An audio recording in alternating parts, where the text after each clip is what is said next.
Annyeonghaseyo Yorobon, j'espère que vous allez bien. Moi je vous souhaite une très belle année et j'espère aussi que vous avez passé de très belles fêtes, que ce soit Noël, Réveillon. Enfin en tout cas voilà, je vous souhaite une très belle année 2025. J'espère que tous les projets que vous avez en tête se réaliseront et surtout j'ai envie de dire la meilleure chose c'est ne pas se prendre la tête, prendre la vie comme elle vient et tout se passera bien. Aujourd'hui on se retrouve dans cette vidéo où je vais répondre à quelques questions, non pas que vous m'avez posées, mais des questions où je me suis dit que ça serait pertinent d'y répondre, enfin de donner quelques informations, quelques explications et comme ça pour les nouveaux qui arrivent sur ma chaîne ça sera beaucoup plus simple de comprendre quelques éléments parce que c'est vrai que j'ai repris ma chaîne avec 2 vidéos mais sans vraiment expliquer pourquoi j'étais partie, pourquoi j'avais arrêté, pourquoi je reviens maintenant. Voilà, toutes ces choses-là et j'avais envie de les énoncer avec vous à travers cette vidéo. Alors faites pas attention, comme vous voyez, je suis vraiment en tenue décontractée, cocooning, tout simplement parce que j'avais pas forcément envie de me maquiller ou quoi que ce soit. J'avais juste envie de me poser, faire cette vidéo et les autres vidéos seront tout aussi bien. Celle-là, je dis pas qu'elle sera dégueulasse, hein, elle sera très bien aussi. Première question que l'on pourrait se poser, ou première question à laquelle je pourrais répondre, ça c'est vraiment pour les nouveaux, c'est qui je suis. Alors je vais pas donner toutes les informations qui me concernent, mais les informations que je peux donner, enfin ou en tout cas vous donner et vous dire, c'est que je m'appelle Vanessa et j'ai commencé, enfin la première vidéo que j'ai postée sur YouTube date de 2016. Il semble que c'est de février 2016, juste avant que je parte au Vietnam avec mes parents parce que c'était la dernière année où mon papa allait travailler au Vietnam à l'université du Vietnam et il m'avait pas trop laissé le choix. Décidément j'arrive pas à parler aujourd'hui.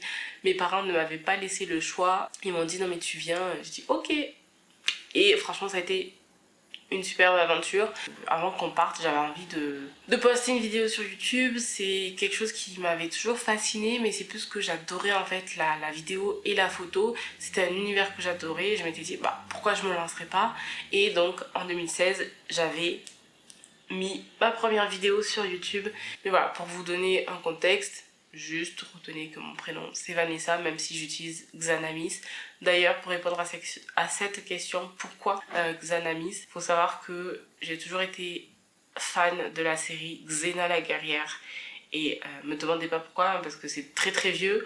Et même à l'heure d'aujourd'hui, si je le regarde, je trouverais ça toujours aussi vieux. Mais Xena et Hercule, sachant que c'est le même univers et les persos se rencontrent, hein, et j'ai toujours adoré ça, alors que c'est cucu, c'est concon, mais du coup j'étais fan de cette série et quand j'ai dû créer un nom pour ma chaîne, je me suis dit Xana, et du coup je l'utilise un peu partout maintenant.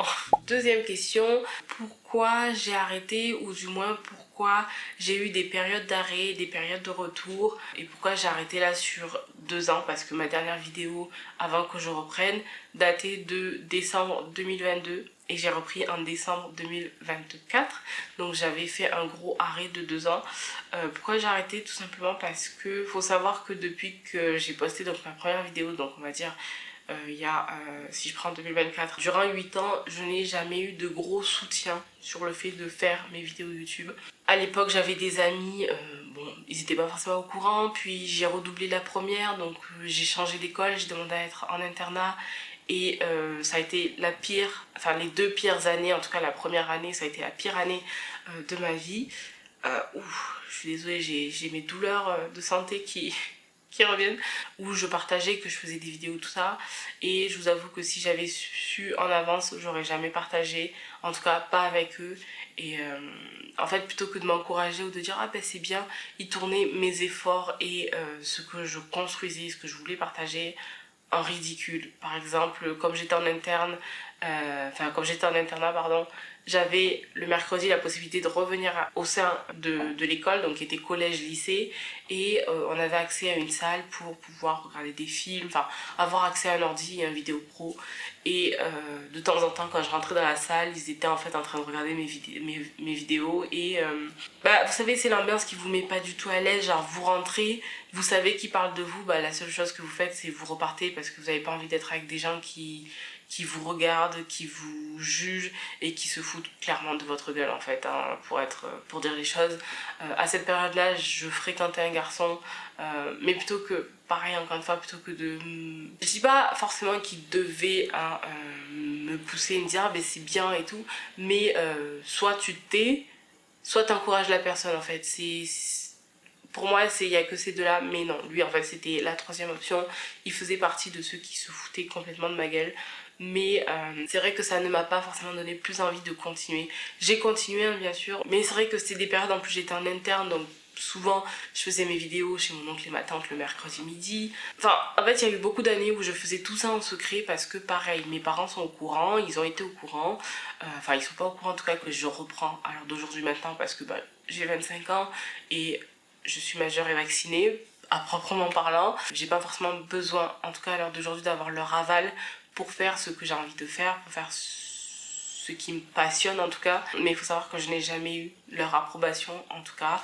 Même s'ils sont au courant, je n'ai jamais eu des parents qui me disent ah ben tiens tu pourrais faire ça comme idée, tu pourrais faire ça comme vidéo, ah ben on pourrait t'aider pour faire ça. Non, jamais. Mais voilà, donc c'est pour ça aussi que durant ces 8 années où j'ai partagé des vidéos tout ça, je n'ai jamais été régulière tout simplement parce que bah, j'avais pas le soutien que je voulais, en tout cas le soutien que je pensais pouvoir avoir. J'ai le courage en tout cas de reprendre à l'heure d'aujourd'hui parce que c'est quelque chose qui me restait dans la tête, j'avais vraiment envie de reprendre. Et c'est surtout qu'à l'heure d'aujourd'hui j'ai du monde qui m'encourage, genre ma meilleure amie. Je sais qu'elle va regarder cette vidéo donc forcément je ne peux que la remercier à travers cette vidéo d'être toujours là en tout cas pour moi, me soutenir, me dire ah ben oui tu pourrais faire ça comme idée. Voilà, c'est vraiment, pour être honnête, c'est vraiment une personne avec qui je peux arriver avec 36 000 idées. On pourrait y passer 10 000 ans, qu'elle m'écouterait, qu'elle me dirait ah mais moi je verrais plutôt ça, ça, ça comme ça, mais tu fais comme tu veux parce que c'est ta chaîne. Elle va me donner des idées, elle va me faire voir les idées autrement plutôt que de rester cloîtrée sur mes propres idées à moi. Et c'est tout ce que j'aime, c'est tout ce que je demande, c'est tout ce que j'aime. L'autre raison aussi qui fait que j'ai pas forcément continué YouTube ou que j'ai pas fait, c'est que j'ai pris mon indépendance entre guillemets, parce que pas financier mais mon indépendance autonomie en termes de logement, appartement en 2020. Et faut savoir que de 2020 jusqu'à février mars 2024, j'étais dans un appartement, sauf qu'au bout des années, en fait, cet appartement, je n'en pouvais plus. J'étais dans un 30 mètres carrés et l'appartement s'arrêtait à ma chambre et une petite pièce qui faisait salon, kitchenette. Et en plus, c'était un appartement qui n'était pas du tout lumineux comme celui-ci. Genre, l'été, vous rentrez, il vous faut des lunettes de soleil parce qu'il y a vraiment tout qui se reflète. Et donc, comme vous l'avez compris, j'ai déménagé. Mais c'est vrai que dans cet autre appartement, je pouvais plus me le voir. Fin 2022, donc septembre 2022, je me suis mise en couple avec mon copain actuel.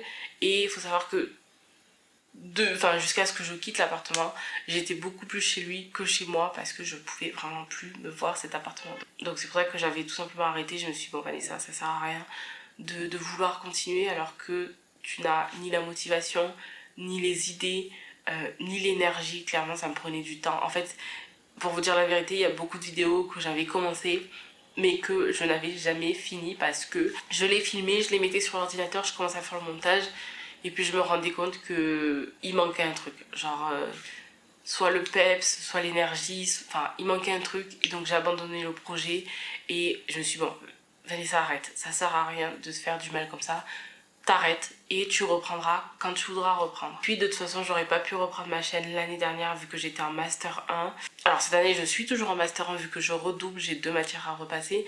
Mais voilà, j'ai beaucoup moins de travail, de charge de travail pour l'université que l'année dernière. Donc je me suis dit bah en fait c'est vraiment le moment. Si je veux reprendre ma chaîne, c'est maintenant, pas l'année prochaine parce que l'année prochaine je risque d'être en master 2 et la charge de travail sera énorme, mais c'est le moment de me dire bah ok Vanessa, tu reprends ta chaîne maintenant, ça te laisse à peu près 1 an pour vraiment construire une base, construire une routine, prendre du temps pour t'organiser et même si je rentre en master 2, on va dire que j'aurai jusqu'à décembre à peu près m'organiser, même si je travaille à côté. Vous voyez ce que je veux dire? Et donc voilà, donc ça revient aussi à la question de comment je vois 2025 et comment je vois surtout ma chaîne, qu'est-ce que je vais proposer, qu'est-ce que je vais faire.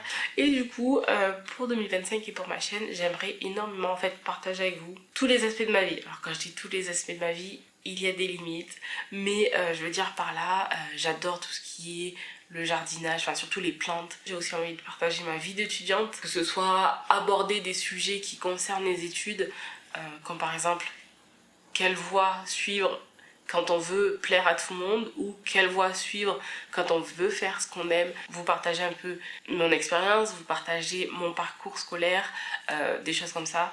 Et pareil, j'ai envie de parler, quand je dis université, c'est aussi vous parler de mon organisation là pour le master, comment je fais. J'ai 2 matières à travailler et en plus ça tombe pile poil sur la période où je reprends vraiment à travailler 100%, je vais aller à la médiathèque, j'ai mon mémoire à écrire comme je vous ai dit, donc ce qui fait que j'ai quand même 30 à 35 pages à écrire. Beaucoup vont dire c'est pas beaucoup, mais j'ai un stage à faire aussi qui est que de 3 semaines, enfin de 15 heures en vrai, mais à étaler sur 3 semaines, enfin des choses comme ça. J'ai envie de partager de la cuisine aussi parce que j'adore la cuisine et c'est vrai que j'ai toujours voulu faire des recettes, vous partager genre faire des essais et tout. Mais j'avais pas la possibilité en fait, c'est que j'étais dans un appartement qui presque, enfin c'était presque impossible de pouvoir partager tout ça. Et comme je vous ai dit, le fait d'avoir changé d'appartement, donc un appartement plus grand, j'ai la place pour continuer à vous proposer du contenu. Là, le fait d'être dans cet appartement me permet de vous proposer, vous voyez, je m'assois sur le canapé, moment chill, on discute, je vous raconte des choses. Vidéo précédente, c'était une vidéo maquillage full, hein. Je me mets dans la salle à manger où je peux m'installer, j'ai la table, enfin j'ai de la place. Enfin voilà, c'est vraiment des choses comme ça où je me dis j'ai quand même la chance d'avoir cet appartement. Mais voilà, j'ai vraiment envie de vous partager énormément d'aspects de ma vie.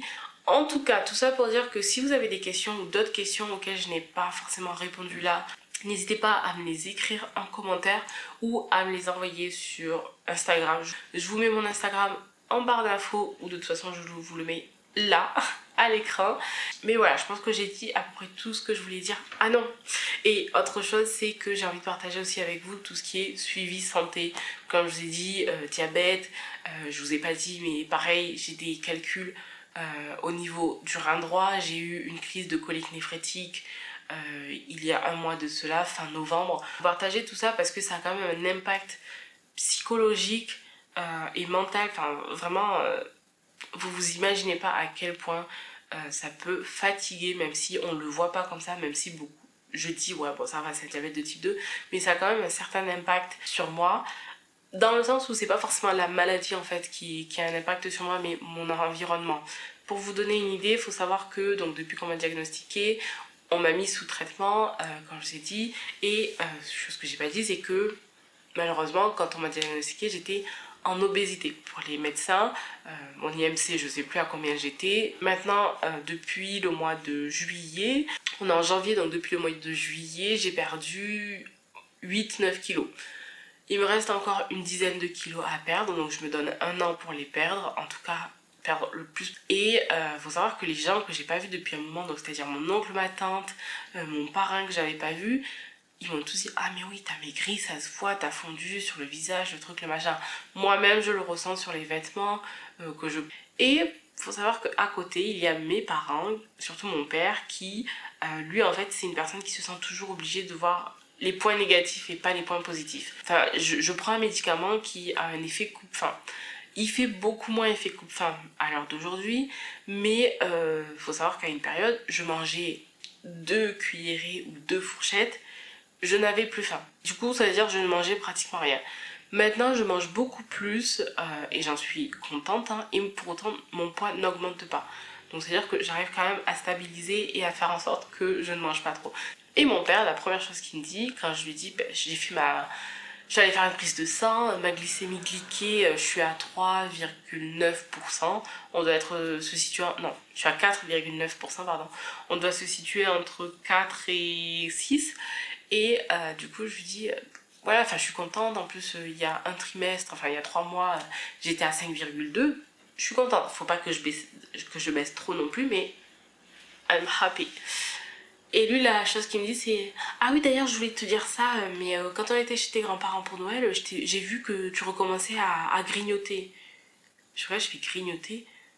Je fais, mais les seuls trucs, enfin, quand je mangeais. Il me fait, oui, les petits trucs là que ta grand-mère, elle a fait. Je fais, mais il devait être 4 heures ou 5 heures. Je fais, c'était l'heure du goûter, je prenais mon goûter.